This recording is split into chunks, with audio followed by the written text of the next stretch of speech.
Hello mga Jai! So for today's video is another laag na sad no. So Domingo ni mga Jai, ang timing kay nanguli ang ako ang tita ang tito from Manila kay diri sila mag New Year.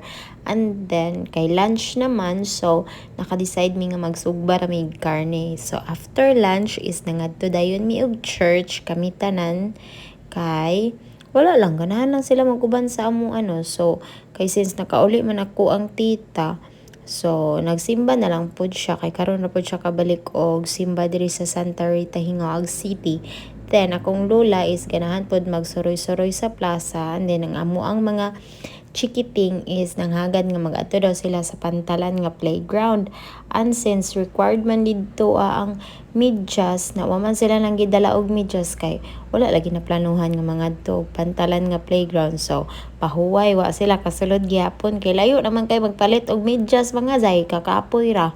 And then nice kay akong outfit dani mga Zay no. So kung ganahan kay gingani nga outfit, i-visit lang ang ako ang TikTok shop kay sponsored man siya sa ako ang kuan kaning TikTok shop no, gilibre ko sa seller. So i-search lang ang ako ang name, Stephanie Tutor Sarke or Vermizay. So mao to mga Zay, goodbye.